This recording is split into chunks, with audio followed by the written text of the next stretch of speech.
جیسے جیسے کپڑے ان کے مہنگے ہوتے جائیں گے ویسے ویسے برقعے کا شوق ختم ہوتا جائے گا۔ وہ جو پردہ کرنے والی خواتین ہوتی ہیں وہ بھی برقع اتار پھینکتی ہیں۔ حضرت سیدنا امیر المومنین عمر رضی اللہ تعالی عنہ آپ ارشاد فرماتے ہیں فرمایا کہ عورتوں کو اس طرح کے کپڑے جو ہے نا زیادہ اچھے والے کم لے کے دیا کرو، میں جیسے جیسے ان کے پاس اچھے سے اچھے کپڑے ہوں گے ان کا زیادہ دل کرے گا باہر جانے کا، بہت سختی کے ساتھ پابندی کے ساتھ برقع پہننے والی ہوں گی، شادی آئے گی تو وہ بھی برقع اتار پھینکیں گی۔ اعوذ باللہ من الشیطان الرجیم، بسم اللہ الرحمن الرحیم، ان ابراہیم کان امة قانتا للہ حنیفا ولم یک من المشرکین۔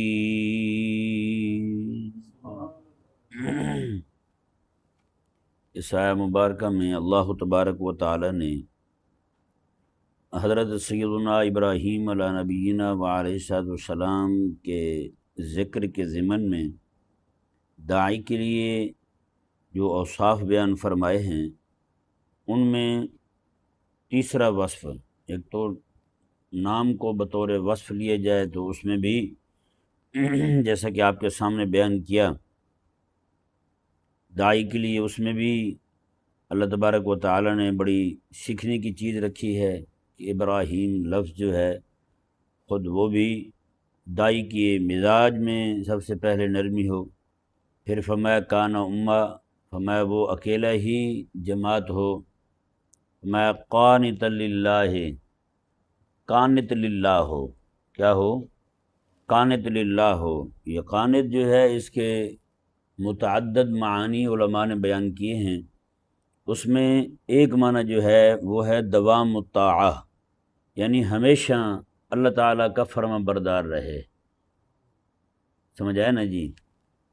ہمیشہ اللہ تعالیٰ کا فرما بردار رہے، یعنی ہمارے ہاں عموماً جو بندہ اللہ تعالیٰ کا فرما بردار بن کے رہتا ہے نا، دو موقعوں پہ آ کے وہ بھی آگے پیچھے ہو جاتا ہے جی، ایک خوشی کا ایک غم کا، غم آ جائے تو پھر بھی جناب اللہ تعالیٰ کی اطاعت جو ہے وہ آگے پیچھے ہو جاتی ہے، خوشی آ جائے تو تب بھی بندہ اللہ تعالیٰ کی فرما برداری پر نہیں رہتا۔ معاملہ یہ ہے کہ دوام الطاعہ، ہمیشہ اللہ تبارک و تعالیٰ کا فرما بردار رہے۔ طاعہ کا معنی ایک عبادت بھی ہوتا ہے، طاعت کا معنی حکم ماننا بھی ہوتا ہے، فرما برداری بھی ہوتا ہے، لیکن ہمارے ہاں جو ہے وہ ایسا مزاج نہیں رہ پاتا لوگوں کا۔ مثال کے طور پہ خواتین ہیں، آگے پیچھے بہت سختی کے ساتھ پابندی کے ساتھ برقع پہننے والی ہوں گی، شادی آئے گی تو وہ بھی برقع اتار پھینکیں گی۔ مقصد کیا ہوگا؟ مقصد یہ ہوگا کہ جناب آج اتنے مہنگے کپڑے پہنے ہوئے ہیں، آج بھی اگر برقع پہنے تو، یعنی اس کا مطلب دوسرے لفظوں میں یہ نکلا کہ آپ نے برقع پہنا ہی اس لیے ہوا تھا کہ آپ کے کپڑے جو تھے وہ اچھے نہیں تھے، آپ کے کپڑے اچھے نہ ہوں تب آپ برقع پہنیں، جیسے آپ کے پاس اچھے کپڑے آ جائیں آپ برقع ہی نہ پہنیں۔ حضرت سیدنا امیر المومنین عمر رضی اللہ تعالی عنہ آپ ارشاد فرماتے ہیں فرمایا کہ عورتوں کو اس طرح کے کپڑے جو ہے نا زیادہ اچھے والے کم لے کے دیا کرو، میں جیسے جیسے ان کے پاس اچھے سے اچھے کپڑے ہوں گے ان کا زیادہ دل کرے گا باہر جانے کو۔ نہیں سمجھ آیا؟ یہی میں نے ایک بار روایت بیان کی، یہی حضرت عمر رضی اللہ تعالیٰ عنہ کی، تو ایک دوست بیٹھے ہوئے تھے تو وہ کہنے لگے جی اس کا مجھے بڑا تجربہ ہوا ہے اور بالکل قریب میں ہوا ہے، تو کہتے ہیں کہ میں نے کوئی شادی تھی تو ان میں عورتوں میں یہ بھی رواج چل پڑا ہے کہ ہر فنکشن پہ نئے کپڑے ہوں، یعنی کسی نے اگر دیکھ لیے کپڑے تو اب پہننے مکروہ ہو جاتے ہیں۔ نہیں سمجھ آیا؟ اب دوسرے فنکشن میں وہ والے نہیں پہنیں گے، 5 فنکشن ہیں تو 5 کے لیے الگ سے اور نئے والے کپڑے ہوں، اور ان کے ہاں یہ بھی شرط ہے کہ جو کپڑے میرے والے ہوں وہ دوسرے کسی کے نہ ہوں۔ سمجھ نہیں آیا؟ یہ ایک الگ مزاج ہے، واللہ عالم یہ کہاں سے آ گیا ہے ان بیچاری بھولی خواتین میں۔ ہر معاملے میں یہ بیچاری بھولی ہوتی ہیں، ان کو کسی شے کا پتہ نہیں ہوتا، لیکن ان معاملے میں سب سے بھولی خاتون وہ بھی اچھی بھلی سمجھدار ہوتی ہے، ہوتا یہ نہیں ہوتا؟ نہیں یہ والے نہیں پہننے، اب یہ عرصے سے جناب ترتیب لگنی شروع ہو جائے گی فلاں فنکشن پہ یہ والے پہننے ہیں، یہ والے پہننے ہیں۔ اور کئی عورتوں میں یہ بھی مرض ہے، وہ ایک دوسرے کو بتاتی بھی نہیں ہیں کہ میں نے کون سے کپڑے لیے ہیں، جب وہ پہن لیں گی تب پتہ چلے گا۔ ایک تو کہیں بیٹھے ہوئے تھے تو ایک دوست کو ان کی کوئی ہوں گی کو فون کر رہی تھی، بعد میں انہوں نے مجھے بتایا، انہوں نے کہا جی وہ میری زوجہ محترمہ فرما رہی تھی کہ میں نے اپنے کپڑے چھپا کے رکھے ہوئے ہیں، مجھے کہا ہے خواتین نے کہ دکھاؤ، میں نے نہیں دکھائے، میں نے کہا ایک ہی بار پہن کے سب کو آگ لگاؤں گی۔ نہیں سمجھ آ رہا؟ یہ پتہ نہیں کہاں سے مزاج آ گئے۔ یہ جیسے جیسے کپڑے ان کے مہنگے ہوتے جائیں گے ویسے ویسے برقعے کا شوق ختم ہوتا جائے گا۔ وہ جو پردہ کرنے والی خواتین ہوتی ہیں وہ بھی برقع اتار پہنتی ہیں، ٹھیک ہے۔ کئی ساری خواتین سچی بات ہے وہ بڑی پردے کے معاملے میں بڑی سخت ہوتی ہیں، لیکن جیسے ہی یہ موقع آتا ہے اس وقت جناب برقع گھر میں ہوتا ہے اور کپڑے سر پہ دوپٹہ بھی نہیں ہوتا، کندھے پہ دوپٹہ، اور جناب وہ شیرنی جا رہی ہے۔ یہ حساب ہے، یہ پتہ نہیں کہاں سے سیکھا ہے۔ یہ وہ بیچاری بھولیاں ہیں، ان کو کاش کے سمجھ آ جائے کہ خوشی کے موقع پر تو یہ اللہ تعالیٰ کا حق بنتا تھا کہ اس وقت اللہ تعالیٰ کی اطاعت زیادہ کی جائے، اللہ کی فرما برداری زیادہ کی جائے، لیکن یہ موقع جیسے ہی آیا اس وقت جناب ہاتھ پیچھے کھڑے ہو گئے۔ یہ میرے آقا صلی اللہ علیہ وسلم کا فرمان شریف ہے، قیامت کی نشانیاں بیان کرتے ہوئے حضور نے فرمایا میں قیامت کے قریب عورتیں کپڑے ایسے پہنیں گی کہ کپڑے پہن کے بھی وہ ننگی ہوں گی، ٹھیک ہے نا۔ آج جتنا مہنگے سے مہنگا کپڑا ہوگا وہی سب سے زیادہ غیر ساتر ہوگا، یعنی جسم کو ڈھانپنے والا نہیں ہوگا، جسم نہیں چھپے گا، کپڑا سب سے مہنگا ہوگا۔ یہ حساب ہو گئے۔ بہرحال اللہ تبارک و تعالی سمجھنے کی توفیق عطا فرماوے۔ تو قانت رہنے کا حکم ہے۔ قانت کا معنی جو ہے وہ متعدد معنی میں سے ایک معنی جو ہے وہ دوام الطاعہ ہے، یعنی اللہ تبارک و تعالیٰ کا ہر حال میں فرما بردار رہنا، جو بھی معاملہ ہو جائے، جو بھی ہو جائے۔ اب دیکھیں مثال کے طور پہ بہت سارے لوگ ہیں وہ پڑھتے ہیں رات کی سورہ ملک، لے لیں آپ، وظیفہ ہے نا ایک، میرے آقا صلی اللہ علیہ وسلم نے تعلیم فرمایا ہے، حضور فرماتے جو بندہ روز رات کو سورہ ملک شریف پڑھ کر سوئے، فرمایا کہ جب وہ قبر میں جاتا ہے تو قبر میں ہی پرندے کی شکل میں یہ صورت آ جاتی ہے اور یہ آ کر کے کہتی ہے، یہ عذاب کو روک لیتی ہے، یہاں تک کہ یہ عذاب کو روک لیتی ہے، اللہ تبارک و تعالیٰ کے لیے رحمت بن کے آتی ہے یہ سورہ ملک شریف، اور قیامت والے دن یہ سورت جو ہے وہ اللہ تعالیٰ کی بارگاہ میں اس بندہ مومن کے لیے شفاعت کرے گی۔ سمجھ آیا نا جی؟ ہاں، اللہ تعالیٰ کی بارگاہ میں شفاعت کرے گی۔ اور بعض روایت میں تو یہ بھی ہے کہ قیامت والے دن یہ یوں لاڈ میں یہ بھی کہہ دے گی یا مجھے قرآن سے نکال دو یا اسے جہنم سے نکال دو۔ یہ تو تب تک میں اسے سونے نہیں دیتی تھی جب تک یہ میری تلاوت نہیں کر لیتا تھا۔ اندازہ لگائیں۔ حضرت امام آلوسی رحمہ اللہ بہت بڑے عالم گزرے ہیں ہمارے حنفی، بغداد کے تھے، یہ پرانے نہیں ہیں، یہ ابھی کے ہیں، 13ویں صدی کے ہیں۔ آپ رحمہ اللہ فرماتے ہیں مطلب جب سے میں نے ہوش سنبھالا ہے لڑکپن سے ہی، کہتے میں نے یہ روایت سنی تھی، کہتے تب سے لے کر آج تک جب وہ تفسیر لکھ رہے تھے سورہ ملک شریف کی، تب انہوں نے لکھا تفسیر روح المعانی میں، فرماتے ہیں کہ جب سے ہوش سنبھالا ہے تب سے لے کر آج تک ایک دن بھی میری سورہ ملک شریف ناغہ نہیں ہوئی، ایک دن بھی ناغہ نہیں ہوئی۔ عبادت جو ہے، طاعت جو ہے نا، طاعت اس میں دوام ہو، اس میں ہمیشگی ہو۔ جس طرح ہمارے والا معاملہ ہے نا، یہ والا ہے نا، وہ آج ایک دن تقویٰ چڑھا ہے جناب، وہ نفل پہ نفل پڑھے جا رہے ہیں، عبادت پہ عبادت کی جا رہے ہیں، دوسرے دن جناب وہ غائب، فرض پہ گئے۔ یہ نہیں، یہ مزاج شرع مبارکہ میں پسندیدہ ہی نہیں ہے، یہ کراہت والا عمل ہے۔ میں سچی کہہ رہا ہوں، میرے آقا علیہ السلام کی بہت ساری احادیث مبارکہ ہیں، کریم آقا علیہ السلام نے بلکہ قرآن کریم کی ایک آیت مبارکہ ایک بوڑھی کے ساتھ تشبیہ دے کے بیان کیا یہ مسئلہ، بلکہ میں نہ وہ بوڑھی کی طرح نہ بننا، سویرے سے لے کر شام تک کام کرتی ہے، چرخے پہ پونیاں کاٹتی ہے، شام کا جب وقت ہوتا ہے مزدوروں کو بھی لگاتی ہے، سارا کچھ کرتی ہے، شام کا جب وقت ہوتا ہے چھری اٹھا کے وہ ساری پوریاں خراب کر دیتی ہے، ٹکڑے ٹکڑے کر دیتی ہے، دوسرے دن کہتی ہے پھر کٹیں گے۔ میرے آقا اللہ تعالیٰ نے فرمایا کہ تم ایسے نہ بننا، صبح سے لے کر شام تک عمل کرو، یعنی زندگی کا ایک حصہ معتد بھی حصہ عبادت پہ، طاعت پہ، فرما برداری پہ گزارو، بعد میں تم اللہ تعالیٰ کی اطاعت ہی چھوڑ دو۔ بھائی یہ نہ کرنا۔ اللہ تعالیٰ نے وَلَا تَكُونُوا كَالَّتِي نَقَضَتْ غَزْلَهَا مِن بَعْدِ قُوَّةٍ أَنْكَاثًا، یہ ہمارا معاملہ ہے، یہ ہمارا مزاج بن چکا ہے، سچی بات ہے۔ کتنے لوگ ہیں جو بڑی استقامت کے ساتھ لگے رہتے ہیں۔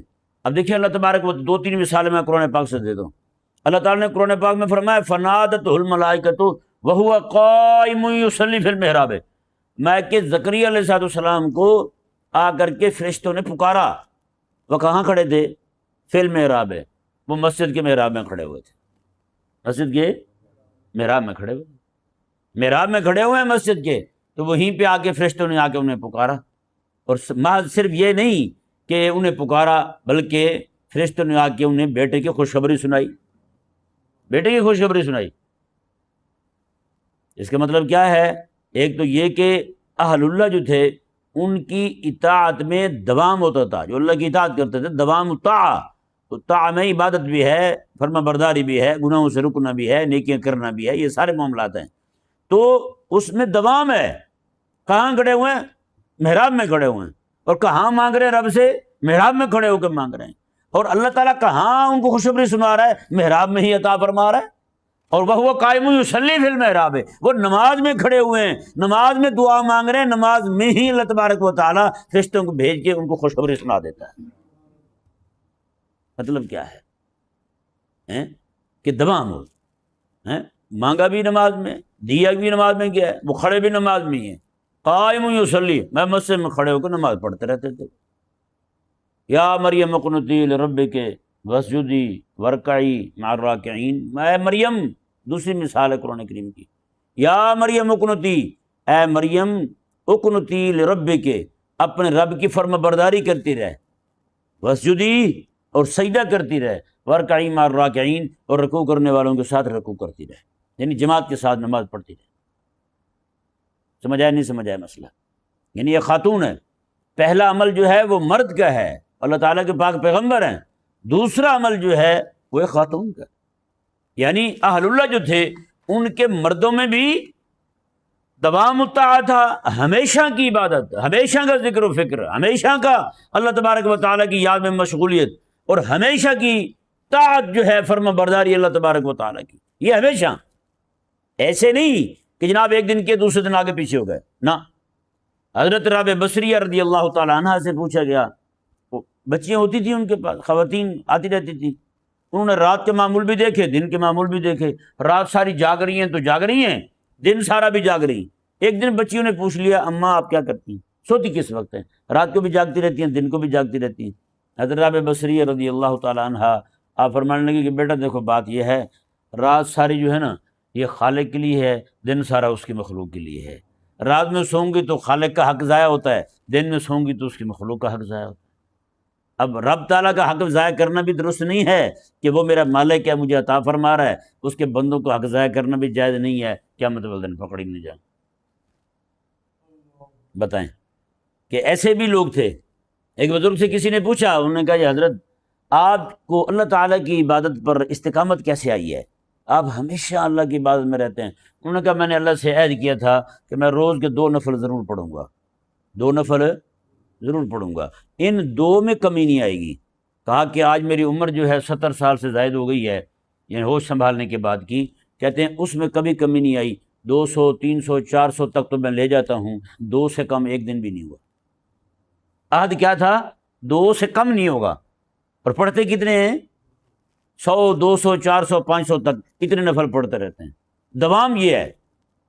اور دوام الطاعہ میں اگر آپ دیکھیں، امام میں میرے اور آپ کے امام، کروڑوں احناف کے امام، امام اعظم ابو حنیفہ رضی اللہ تعالیٰ عنہ، آپ کے گھر کے پاس ایک کافر کا گھر تھا، مسلمان نہیں تھا وہ۔ جب امام ابو حنیفہ رضی اللہ تعالیٰ عنہ کی وفات ہو جاتی ہے تو اس کی بیٹی کہنے لگی اپنے ابا کو، ابا رات کے وقت جب ہم باہر سوتے تھے تو رات کو ایک کھجور کا درخت نظر آتا تھا، یہ ساتھ والے گھر میں، وہ نظر نہیں آ رہا، آج کیا وجہ ہے؟ اس کے ابا نے کہا کہ بیٹا وہ کھجور کا درخت نہیں تھا، وہ مسلمانوں کے امام ابو حنیفہ تھے، رات کو کھڑے ہو کے عبادت کیا کرتے تھے، چھت پہ کھڑے ہوتے ہوں گے، گھر چھوٹا ہوگا، کوئی نہ کوئی معاملہ ہوگا کہ وہ بچی یہ سمجھ رہی ہے کھجور کا درخت ہے، بتائیں، یعنی ایک رات بھی اس ایسی نہیں گزری کہ اس نے دیکھا ہو تو امام ابو حنیفہ نظر نہ آیا۔ سمجھ آ رہا ہے؟ نہیں سمجھ آ رہا ہے؟ تو یہ معاملہ ہے جناب امام اعظم ابو حنیفہ رضی اللہ تعالیٰ عنہ کا کہ دوام الطاعہ، ہمیشہ اللہ تبارک و تعالیٰ کی عبادت میں مگن رہنا۔ اور اسی طرح وہ میرے آقا صلی اللہ علیہ وآلہ وسلم کو دیکھ لیں، اب یہ دیکھیں نا، جیسے ہمارے ہاں خوشی آتی ہے تو عبادت کم ہو جاتی ہے، بلکہ ختم ہی ہو جاتی ہے، اللہ کی فرما برداری کا ذہن میں رہتے ہی کوئی نہیں۔ میرے آقا صلی اللہ علیہ وآلہ وسلم کی زوجہ محترمہ ام المومنین حضرت سیدتنا عائشہ صدیقہ رضی اللہ تعالیٰ عنہ فرماتی ہیں کہ میں نے دیکھا آقا علیہ السلام رات کو عبادت کیا کرتے تھے، کھڑے ہو کے اتنے کھڑے ہوتے یہاں تک کہ آقا علیہ تورمت قدمہ ہو، حضور کے پاؤں مبارکہ سوج جاتے تھے۔ میں نے عرض کیا یا رسول اللہ، اللہ تعالیٰ نے قرآن کریم میں واضح فرما دیا ہے انا فتحنا لک فتحا مبینا لیغفر لک اللہ ما تقدم من ذنبک وما تاخر، میں کہ حبیب پیارے ہم نے آپ کو واضح اور کھلی فتح عطا فرما دی ہے، آپ کی برکت سے آپ کے اگلوں کے بھی گناہ معاف فرمائے ہیں، پچھلوں کے بھی گناہ معاف فرمائے ہیں۔ تو یا رسول اللہ آپ پھر اتنی کوشش فرماتے ہیں؟ میرے آقا علیہ السلام نے فرمایا کہ عائشہ اسی کے شکرانے میں تو میں عبادت کر رہا ہوں، اسی کے تو شکر ادا کر رہا ہوں۔ افلا اکون عبدا شکورا، میں کیا اب میں اپنے رب تعالیٰ کا شکر گزار بندہ نہ بنوں؟ اس مالک نے اتنی بڑی خوشی عطا فرما دی ہے مجھے، تو اب میں اس کا شکر ادا کر رہا ہوں۔ یعنی دیکھیں میرے حبیب کریم علیہ السلام نے کیا مزاج دیا ہے، رب تعالیٰ فضل فرما دے تو اس پر شکر ادا کیسے کرنا ہے، شکر بھی ادا ویسے ہی کرنا ہے جیسے پہلے کر رہے تھے، عبادت کر رہے تھے، اللہ تعالیٰ کی عبادت میں کمی نہ آئے، اس میں اضافہ ہو جائے، یہ شکر ہے۔ لیکن ہمارے ہاں شکر کا جو ہے نا وہ انداز الگ ہے، شکر کا انداز الگ ہے کہ جو کر رہے تھے پہلے عبادت وہ بھی ختم کر دی، وہ بھی روک دی، نہیں جی اب نہیں۔ آپ لوگوں کا مزاج بن گیا، آپ کسی کو جا کے کہیں نا شادی کے موقع پر وہ جناب صحیح اچھل کود کر رہے ہوں تو آپ جا کے کہہ دیں ان کو، یہ میرا خود تجربہ ہے، ہمارے ایک رشتہ دار تھے تو وہ شادی پہ میں بھی گیا ہوا تھا، تو مجھے کچھ بو پڑی کہ وہ کچھ کرنے کو ہیں، تو میں ان کا جو سب سے سیاںا بندہ تھا میں نے اسے جا کے کہا، میں نے کہا کہ چچا یہ جو آپ کام کرنے جا رہے ہیں یہ اگر آپ یہ نہ کریں تو آپ یوں کر لیں۔ تو مجھے کہنے لگا ہر کام کا موقع ہوتا ہے، آگے سے بڑا افلاطون بن کے وہ کہنے لگا حافظ جی ہر کام کا ایک موقع ہوتا ہے، یعنی وہ دوسرے کام سمجھ تو گئے ہوں گے یار آپ کیا ہوتا ہے اس موقع، تو وہ اس کام کی طرف جا رہے تھے، مجھے کہتے ہیں ہر کام کا موقع ہوتا ہے، میں نے کہا اچھا یعنی یہ آج موقع آیا ہے رب کو ناراض کرنے کا، یہی ہے اور کیا ہے؟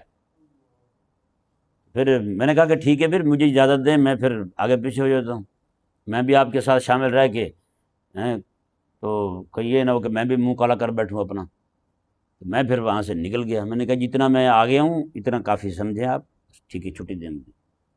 اب ذرا خود اندازہ لگائیں یہی جملہ بولا جاتا نہیں بولا جاتا آگے سے، آپ بے شک تجربہ کر لیں، آپ کسی کو کہہ لیں یار یہ آپ یہ کر رہے ہیں نا آپ یہ والا کام کر لیں، شادی پہ آپ محفل رکھ لیں، خدا رسول کا پیغام دے دیا جائے گا، لوگوں کو نکاح کے مسائل، چلو آپ کا لڑکا جو ہے زندگی ساری اس نے نکاح کے مسائل نہیں سیکھے، نکاح کرنے جا رہا ہے نا، کاروبار کرنے لگا تو کاروبار کے مسائل سکھائے، کہیں نوکری کرنے لگا تو نوکری کے پہلے انہوں نے ٹریننگ دی ہے نا۔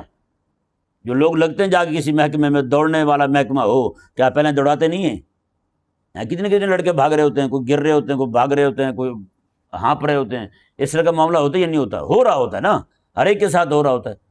تو یہ ایک واحد عمل خدا رسول کے احکامات کا ہے جہاں بالکل کوئی نہ پوچھا جاتا ہے نہ بتایا جاتا ہے، بس وہ پتہ چلتا ہے کارڈ پہ لکھا ہوتا ہے ہم اپنے بیٹے کو سنت کے بندھن میں رسیوں کے ساتھ باندھنے جا رہے ہیں، سنت کے بھی رسیوں کے ساتھ ہی تو باندھنے نا، اس بیچارے کو سکھایا آپ نے ہے نہیں، نکاح کرنے جا رہا ہے یہ نہیں پتہ نکاح ٹوٹتا کس سے ہے، نکاح کرنے جا رہا ہے یہ نہیں پتہ طلاق کیسے ہوتی ہے، وہ طلاق دے کے بعد میں بھی اکٹھے رہ رہے ہوتے ہیں، تو بتائیے باندھ ہی تو ہے وہ بیچارے کو، اور کیا کیا ہے؟ ایک دن نہیں سکھایا، کسی عالم کے پاس نہیں لے گئے نا میں بیٹے کا نکاح کرنے لگا ہوں اس کو تھوڑا سا ذرا سکھا دیں کن لفظوں سے طلاق ہوتی ہے، کیا معاملہ ہوتا ہے کیا نہیں ہوتا۔ جیسے وہ ایک بندہ تھا تو چودھری صاحب تھے کوئی، ان کے ہاں ایک خاتون کام کرتی تھی، اس کا شوہر بھی کام کرتا تھا، گھر کے کام خاتون کرتی تھی، باہر کے کام جو ہے نا وہ شوہر کرتا تھا۔ ایک دن وہ ان کی آپس میں میاں بیوی کی آن بان ہوئی، وہ جو کام کرتے تھے، تو اس نے طلاق دے دی، اس نے طلاق دے دی۔ جب طلاق دی تو ایک مولوی صاحب تھے محلے کے، ایسے سیدھے سادے، گاؤں میں بھی حافظ جی کو وہ کہہ دیتے ہیں یہ جی عالم صاحب ہے، صرف حافظ جی ہیں۔ تو میں گیا ایک مسجد میں، بڑا پرانا واقعہ میں سنا رہا ہوں، تو میں وہاں گیا مسجد میں لگنے کے لیے، تو وہاں میرے شاگرد مجھے کھڑا کرنے گئے ان کے ساتھ بات کرنے کے لیے۔ وہ پورا علاقہ ہی یعنی جو ہے نا وہ رانا کو تھا جی، وہ بڑے جو رانا صاحب تھے وہ خان صاحب ان کو کہتے تھے، وہ آ کے بیٹھ گئے۔ تو وہ سارے کہنے لگے، میرے شاگردوں نے بتایا کہ یہ ہمارے استاد ہیں، بہت زبردست مدرس ہیں، فنون پڑھاتے ہیں، حدیث پڑھاتے ہیں، بہت زبردست پڑھاتے ہیں۔ تو وہ کہنے لگا نہیں جی آپ یہ بتائیں یہ حافظ بھی ہیں؟ انہوں نے کہا حافظ ہیں۔ انہوں نے کہا پھر ٹھیک ہے، پھر رکھ لیتے ہیں۔ انہوں نے کہا یہ ساری چیزیں ان کا تو کوئی ہے ہی نہیں، پڑھا لیتے ہیں، کیا نہیں پڑھاتے، کیا کرتے ہیں۔ انہوں نے کہا ان کی کوئی اوقات نہیں ہے، حافظ ہے تو پھر ٹھیک ہے۔ یعنی ان بیچاروں کو یہ نہیں پتہ بھی کیا کرنا ہے کیا نہیں کرنا، نہیں سمجھ آیا۔ تو یہ حافظ ہونا جو ہے یہ بڑا ہماری عوام میں، جس کو دیکھا جیسے آج کل ہے، جس کی داڑھی دیکھی اسی سے مسئلہ پوچھ لیتے ہیں، ذرا مسئلہ بتاؤ نا جی، یہ طلاق کا مسئلہ۔ بعد میں کہتے ہیں میں نے عالم صاحب سے پوچھا، بہت بڑے عالم تھے بھی، کیسے جی؟ وہ کیا بتائیں آپ کو کتنے بڑے عالم تھے، یعنی جہاں سے ان کے مزاج کے مطابق مسئلہ آ رہا ہوتا ہے نا وہ بڑا عالم ہو جاتا ہے، وہ چاہے وہ بیچارہ ٹھنڈے پانی کی کل ریڑھی کیوں نہ لگاتا ہو۔ تو وہ انہوں نے وہی کیا۔ اسی طرح کے ایک حافظ صاحب تھے، ان کے پاس مسئلہ پوچھنے چلے گئے، ان کو جا کے کہا جی وہ نا میں نے طلاق دے دی۔ انہوں نے کیا کہا تھا؟ اس نے کہا میں نے یہ کہا تھا تجھے طلاق ہے طلاق ہے طلاق ہے، 3 بار کہا تھا۔ انہوں نے کہا، ان کا ہو گئی ہے ہو گئی ہے۔ وہ تو چودھری صاحب بعد میں آئے تو ان کو تو اپنی پڑ گئی، انہوں نے کہا لو بھی مر گئے ہم تو۔ چودھری صاحب نے جناب وہاں کہا کہ یار ایسے کرو، میں پوچھ کے آتا ہوں مسئلہ مولوی صاحب سے۔ اس نے یہاں رکھے، جا کے سلام کیا اس نے، تو کہنے لگا یار وہ کیسے مسئلہ بتایا تھا آپ نے طلاق والا؟ انہوں نے کہا وہ تو میں نے ذرا بے توجہی میں سنا تھا، اسے ذرا دوبارہ لے آئیں، میں پوچھ لیتا ہوں۔ وہ جب آیا دوبارہ اس نے کہا ہاں بیٹا آپ نے مجھے طلاق دی تھی، وہ طلاق کہا تھا یا طلاق کہا تھا؟ اس نے کہا جی میں نے تو طلاق کہا تھا۔ اس نے کہا بھائی دیکھو بات یہ ہے، آپ نے طوا بھی پر نہیں کیا اور قاف بھی پر نہیں کیا، نہیں سمجھ آیا؟ چونکہ طلاق قرآن کریم میں طوا بھی ہے اور قاف بھی، قاف کو پر پڑھا جاتا ہے۔ آپ نے چونکہ تجوید کی رعایت نہیں کی اس لیے طلاق نہیں ہوئی آپ تو سبحان اللہ۔ میں نے کہا ایسے احمق سے تو پوچھا جائے، یہ میں کہہ رہا ہوں، میں نے کہا ایسے بندے سے پوچھا جائے، عوام جب ان کو کہا جاتا ہے آپ کو یہ فلاں خاتون قبول ہے، تو وہ بیچارے قاف تو اس وقت بھی پر نہیں کرتے ہیں، اس وقت بھی کہتے ہیں قبول ہے۔